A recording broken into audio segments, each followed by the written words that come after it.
CJP protest एक ऐसा आंदोलन जिसकी शुरुआत छात्रों के मुद्दे से हुई थी।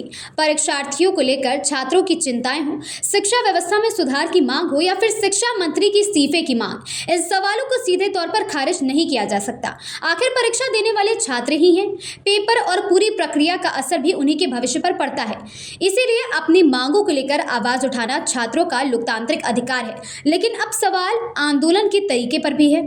जब प्रदर्शन कर रहे छात्र संसद की ओर बढ़े तो पुलिस ने उन्हें रोकने के लिए बैरिकेडिंग की और हालात बिगड़ने के बाद लाठीचार्ज किया।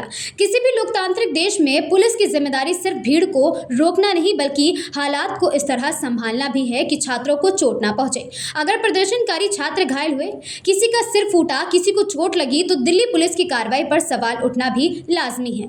क्या हालात को बातचीत से संभाला जा सकता था? क्या लाठीचार्ज विकल्प आखिरी था? इन सवालों का जवाब मिलना चाहिए। लेकिन दूसरी तरफ ये भी है, प्रदर्शनकारियों के सवाल। अपनी मांगों के लिए प्रदर्शन करना गलत नहीं है, लेकिन इस्तीफे की मांग करना भी लोकतांत्रिक अधिकार है। मगर जब प्रदर्शन बैरिकेडिंग तोड़े और पुलिस से टकराव और संसद की ओर जबरन बढ़ने की कोशिश तक पहुंचा तो हालात बिगड़ने की जिम्मेदारी पर भी सवाल उठता है।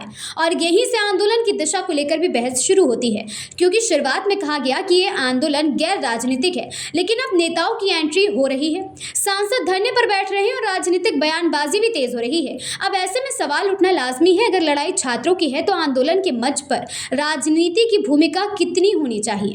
कहते हैं मंजिल वही होती है, लेकिन रास्ता बदल जाए तो सफर का मतलब भी बदल जाता है। छात्रों की परीक्षा, शिक्षा व्यवस्था, उनके भविष्य से जुड़े सवाल अपनी जगह बेहद गंभीर है। इस्तीफे की मांग पर भी बहस होनी चाहिए, लेकिन आंदोलन के नाम पर बढ़ता टकराव और उसमें बढ़ती राजनीतिक भागीदारी सवालों से परे नहीं हो सकती है। आखिर उन चोटों का और उन बच्चों का जो घायल हुए हैं उसका जिम्मेदार कौन है? अभिजीत दीपके, धर्मेंद्र प्रधान, आखिर कौन? क्योंकि छात्रों की आवाज दबनी नहीं चाहिए। पुलिस की कार्रवाई पर भी सवाल ऊपर उठ सकते हैं। और किसी भी आंदोलन को राजनीति का मंच बनने से पहले ये जरूर सोचना चाहिए कि कहीं मूल मुद्दा पीछे तो नहीं छूट रहा, क्योंकि ये पूरा मामला सीजेआई से शुरू हुआ था, जो कि सीजेपी ने अब न जाने कहां कहां मोड़ दिया है।